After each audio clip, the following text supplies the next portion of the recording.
జగన్మోహన్ రెడ్డి ఒక పక్కన మావిగన్ మావిగన్ అంటున్నారు. అసలు ఈ మావిగన్ గొడవ ఏంటి? ఎక్కడికి వెళ్ళినా ఆ మావిగన్ మాత్రం వదలట్లేదు ఆయన. ఏంటంటారు ఇది? సార్ మావిగన్ ఆయన చెప్పాడు, మచిలీపట్నంలో మా తీసుకోండి, విజయవాడలో వి తీసుకోండి, విఐ తీసుకోండి, గుంటూరులో జీవన్ తీసుకోండి. ఒకవేళ చివరికి గన్ను వస్తుంది, జగన్ అని భయం వేస్తే, జగన్ పేరు వచ్చిందని భయం వేస్తే ఇంకో పేరు పెట్టుకోండి అని చెబుతున్నాడు. అసలు ఈ మావిగన్ ఇతను చెప్పింది, అతను మరి స్క్రిప్ట్ ఎవరు రాసిస్తారో తెలియదండి. ఇప్పుడు అమరావతి ఔటర్ రింగ్ రోడ్డుకి ఆనుకోనే ఉన్నాయి ఈ ఊళ్ళన్నీ. ఏమండి, గుంటూరు అనేది కూడా రాజధానిలో ఉంది, విజయవాడ రాజధానిలో ఉంది, మచిలీపట్నం 10 కిలోమీటర్ల అవతలకు ఉంది. కాకపోతే ఔటర్ రింగ్ రోడ్ పక్కనే ఉంది మచిలీపట్నం కూడా. ఈయన కొత్తగా మావిగన్ అని చెప్పి కొత్త వ్యవహారం చేసి, ఇప్పుడు ఈ మావిగన్ 5 సంవత్సరాలు ఎందుకు చేయలేకపోయాడు ఈయన?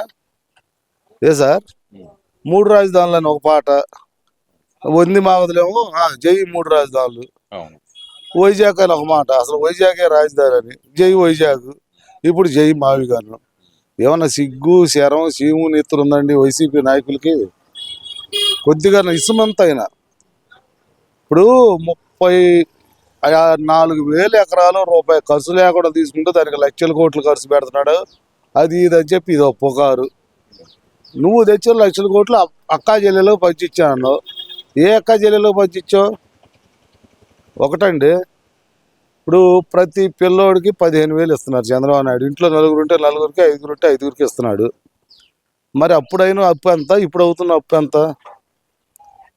మరి అప్పుడు ఏం చేసావు? ఇవన్నీ ఏమీ చేయలేదు. అప్పుడు రోడ్లు వేయలేదు, పెన్షన్లు 4,000 ఇవ్వలేదు, వికలాంగులకు 6,000 10,000 ఇవ్వలేదు, ఏమండి డయాలసిస్ వాళ్ళకి 10,000 ఇవ్వలేదు. ఎవరికి ఇవ్వలేదుగా. మరి నువ్వు తెచ్చిన డబ్బులన్నీ ఏం చేసావు? దేనికి పెట్టావు చెప్పమానండి. పోనీ ఒక ప్రాజెక్ట్ ఏమన్నా మొదలు పెట్టావా? నీటిపారుదల శాఖ తరఫున ఏదన్నా ప్రాజెక్టు కానీ ఏదన్నా కాలువ కానీ, ఇదిగో పలానా ఊరికి నేను కొత్తగా నీళ్ళు ఇచ్చానని చెప్పమానండి ఆయన్ని. మావిగన్ తీసి పక్కన పెట్టండి. ఇక మావిగన్ అనేది అది అంతరించిపోయేది. దాన్ని మళ్ళీ పొరపాటు నోరు జారారా దేవుడా అని తెలుసుకొని వాళ్ళ పార్టీలోనే రివర్స్ అయితే అది మారుతానికి మళ్ళీ ఇప్పుడు కృష్ణపట్నం ఇది నిన్న ఆ ఊరు పోయాడు, నెల్లూరు దగ్గర జోవలపాలెం. దాన్ని ఏదో తప్పిస్తానికి అక్కడ మత్స్యకారులు పెట్టలే ఎవరు రాలా. ఎవరో ఇద్దరిని తీసుకొచ్చి ఏదో పైన షో చేసి పంపించాడు. అది ఫ్లాప్ అయింది. ఇప్పుడు మళ్ళీ కొత్తది ఒకటి నేర్చాడు, నేను హైదరాబాద్ వెళ్తానని. హైదరాబాద్ ఎందుకు వెళ్తున్నాడండి? మళ్ళీ కేసీఆర్తో కలిసి కేసీఆర్ మళ్ళీ బీజేపీలో మెల్లెంగా ఈయనను కేసీఆర్ కలిసి బీజేపీతో లాలూచి పడి ఏంది ఏదో చెయ్యాలని చూస్తున్నాడు. ఇక అది ఇతను ఎన్ని ఎత్తులు వేసినా ఇక జరిగే పని అయితే కాదు. దీన్ని కాదంటారు. ఆయన చెబుతున్నాడు కదా, దీన్ని పక్కన పెడితే తొందరగా అభివృద్ధి జరిగిపోద్ది, రాజధాని వచ్చేసింది మనకే అంటున్నాడు కదా. మరి అసలు చెప్పమనండి, 2 లక్షల కోట్లు పెట్టి రాజధాని కడతాడు? ఆ మావిగన్నే తీసుకుందాం, 2 లక్షల కోట్లు అవుతాయి చెప్పమనండి. ఇప్పుడు అమరావతికి ఎంత అవుతుందో చెప్పమనండి. కానీ ఫ్యాక్టరీలు వస్తాయి. ఇప్పుడు అమరావతిలో 9 జోన్లు ఉన్నాయండి. ఏంది మీరు చెప్పిన మావిగన్లో 9 జోన్లు ఎక్కడి నుంచి వస్తాయి? ఒకటి, అమరావతి ఏరియాలో 25-30 లక్షల పొలాలు కాబట్టి అప్పుడు అందరూ దీనికి ఇచ్చారు. ఇవాళ నువ్వు చెప్పిన ఏరియా మొత్తం 10 కోట్లు తక్కువ లేదు ఎకరం. మెయిన్ రోడ్డు కట్టు ఇటు అన్నావు, ఏమండి 10 కోట్లు అన్నావు. సరే, అది 1000 ఎకరాల 2,000 ఎకరాల 3,000 ఎకరాల 110 కిలోమీటర్లు అన్నావు. ఎంత ఖర్చు అవుతుంది? ఎవరన్నా ఇస్తారా?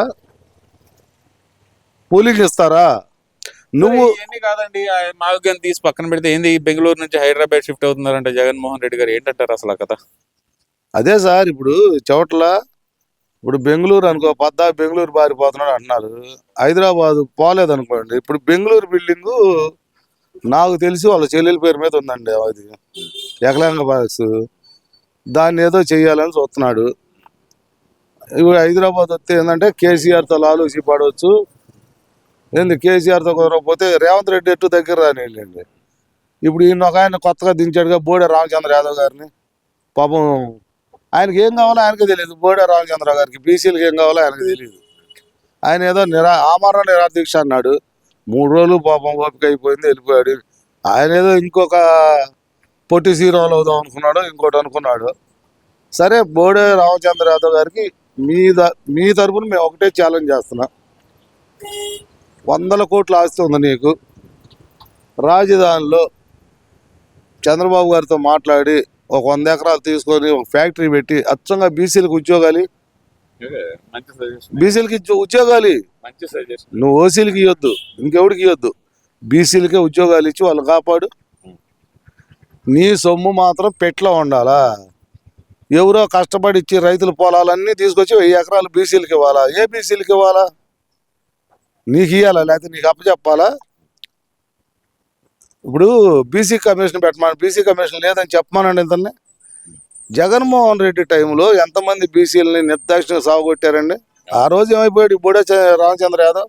సరే అండి, వాళ్ళ సంగతి వదిలేయండి. అసలు జగన్మోహన్ రెడ్డి గారు ఆల్ ఆఫ్ సడన్ గా హైదరాబాద్ షిఫ్ట్ అవుతున్నారంటేనే ఎందుకంటారు? అసలు ప్రధానంగా దీంట్లో కారణాలు ఏమనుకోవచ్చు అంటారు? అతను రాజకీయ ఉనికిని కాపాడుకోవడానికి మెయిన్ అండి. అక్కడ పోయి ఏ కిషన్ రెడ్డి గారినో ఇంకోళ్ళని పట్టుకొని మళ్ళీ బీజేపీకి దగ్గర అవ్వాలా. మళ్ళీ బీజేపీ వచ్చిందనే భయం ఈయనకి. ఈ తడ వస్తే ఇతను లెక్క చేయరనేది తెలుసు అతనికి. కేసీఆర్ కూడా అదే పొజిషన్లో, కేటీఆర్ స్టాండ్ కూడా అదే ఉంది. గ్యారంటీ బీజేపీతో మమేకం అవ్వాలని చూస్తున్నారు వాళ్ళు కూడా. అందుకే బీఆర్ఎస్ నుంచి మళ్ళీ టీఆర్ఎస్ మార్చాలని వాళ్ళు చూసుకుంటున్నారు. అది అవతల రాష్ట్ర గొడవ. నువ్వు చంద్రబాబు నాయుడు హైదరాబాద్ పోయాడు, చంద్రబాబు నాయుడు హైదరాబాద్లో ఉంటున్నాడు, నేను ఇల్లు కట్టుకున్న తాడేపల్లి అన్నాడు. తాడేపల్లిలోనే ఉండు, హైదరాబాద్ పోవాల్సిన అవసరం నీకేంటి? ఇప్పుడు తాడేపల్లిలో దాచుకున్నవన్నీ ఉన్నాయి కదా, తరలు ఇచ్చావు. ఏదో నీ గవర్నమెంట్లో వ్యాన్లు పెట్టి తరలు ఇచ్చావు, ఆర్టీసీ వాళ్ళని అడ్డం పెట్టుకొని తరలు ఇచ్చావు, తరలు ఇచ్చుకున్నావు. ఏడకు తరలు ఇచ్చావు? వేరే దేశాలకు తరలు ఇచ్చావు, వాడు పోవటానికి లేదు. అందుకని ఇక హైదరాబాద్ అయితే అది సేఫ్గా ఉంటుందిలే అని. అది ఏంటి 2 రోజుల నుంచి సోషల్ మీడియా వేదిక ఒక రచ్చ అయితే నడుస్తుంది. వైఎస్ భారతి గారు జగన్మోహన్ రెడ్డి గారి మీద కేసు పెట్టారని. ఇది ఎందుకంటారు? అసలు ఫ్యామిలీ విషయాలు కూడా బయటకు తీసుకురావాల్సిన పరిస్థితి అసలు సోషల్ మీడియాలో కానీ ఎందుకు వస్తుంది సార్, అనుకోవాలి? ఎందుకు వచ్చిందో చెప్పమంటారా? పోతుల సునీత అని ఒక మహాతల్లి, ఆమె వైసీపీ అంటే పడతలేదంది, బయటకు వచ్చింది, తెలుగుదేశంలో చేరాలని చూసింది, రానిలేదు. ఆమె మొన్న ఈ మధ్య చెబుతుంది. మరి ఆమె ఆడది ఎట్టయిందో నాకు అర్థం కావట్లా. భువనేశ్వర్ గారు లోకేష్ గారి భార్య బ్రాహ్మణి గారు తాగి కొట్టుకున్నారంట. ఏం మరి వాళ్ళ ఇంట్లో గోడ ఎక్కి చూసిందో లేకపోతే ఇంట్లో పాచి పని చేస్తానికి పోయి చూసిందో తెలియట్లా. అసలు ఆ మొఖమే పాచి పని చేసే మొఖం ఉందనుకోండి. సార్ ఒకటండి, అసలు వాళ్ళిద్దరు తాగి కొట్టుకో, వాళ్ళ ఫ్యామిలీ ఏంది, ఏం ఫ్యామిలీ ఏందండి? వాళ్ళ ఫ్యామిలీ ఏంది, ఏం ఫ్యామిలీ ఏంది? అసలు నువ్వు ఎక్కడికి వచ్చావు సార్? ఒకటి, ఇక భారతి గారి కేసు అంటారు, వాళ్ళ ఫ్యామిలీ గొడవ. ఆ రోజు చంద్రబాబు నాయుడు గారు సీఎంగా ఉన్నారు, రాజకీయంగా వాడుకోదలుచుకుంటే ఆ రోజు తొక్కిపడేసేవాళ్ళు ఈ ఫ్యామిలీ మొత్తాన్ని. కానీ చంద్రబాబు నాయుడు గారు పెద్ద మనిషి, రాజశేఖర రెడ్డి గారు చంద్రబాబు నాయుడు గారు ఫ్రెండ్స్. దానికోసమని పోలీసు వాళ్ళకి చెప్పి ఆ కేసును అట్ట ఆఫర్లో పెట్టి, అరే అట్ట ఉంచండిరా బాబు, బయట చెప్పకుండా అని చెప్పి, రాజశేఖర రెడ్డి ఇది మీ ఇంట్లోది, మీ కోడలు ఇట్ట కేసు పెట్టిందయ్యా, ఆయనకు కూడా తెలియదు పాపం. రాజశేఖర రెడ్డి గారికి కూడా ఆ రోజు తెలియదు అంట, ఇట్లా సర్దుకో అని చెప్పి. ఎందుకంటే అది ఫ్యామిలీ విషయాలు. తెలుగుదేశం పార్టీ ఏ ఫ్యామిలీని బయటకు రోడ్డుకు లాగదు ఎప్పుడు కూడా. మరి ఈ రోజు బయటకు వచ్చే పరిస్థితికి వచ్చింది కదా. మరి ఎవరు విషయాలు ఇది వచ్చిందంటే సోషల్ మీడియా ద్వారా అండి. మీరు మీడియా జోలికి పోతే మీడియా వాళ్ళు ఊరుకోరు కదండి. పార్టీ జోలికి వచ్చా తెలుగుదేశం పార్టీ వాళ్ళు ఊరుకున్నారు, మీడియా ఊరుకోదు కదా. మీడియా జోలు ఎందుకు పోయా? అయ్యే కాదు, ఇంకా చాలా వస్తాయి. ఎవరెవరిని ఎక్కడ చంపింది, అసలు నారాజుల రక్త చరిత్ర అని అవన్నీ రాసినాడు నిన్న జైలుకి వెళ్ళాడు. అసలు అక్రమంగా అరెస్ట్ చేశారు అంటున్నారు కదా. మరి మీరు అనేది కూడా అదేలే. అసలు జగన్నాసుడు రక్త చరిత్ర ఏదో రేపు నుంచి బయటకు వస్తానే ఉంటాయి. ఇక మీడియాతో పెట్టుకున్నావు, ఏదో పీకాలని చూసావు. అసలు ఒకటండి, ఆంధ్రజ్యోతి ఏదో అంది, సరే ఆయన రాధాకృష్ణ గారు ఏదో అన్నారు. ఎక్కడ చేయి ధర్నా? హైదరాబాద్లో ధర్నాలు ఏంది? ఇక్కడ ఆంధ్రజ్యోతి ఆఫీసులు ఉన్నాయి కదండి, ఇక్కడ చేయండి ధర్నాలు. దానికి జనాలు రాకపోతే మళ్ళీ డబ్బులు ఇచ్చి తీసుకెళ్ళటం. ఇప్పుడు హైదరాబాద్లో ధర్నా చేశారు, మహిళలు కించపరిచారని. పాపం ఆయన అన్నాడు, వెంకటకృష్ణ గారు అన్నారు, ఒక్క మహిళ ఉందా నిజంగా ఆ ధర్నాలో? ఒక్క మహిళ ఉందా? ఒక్క మహిళ.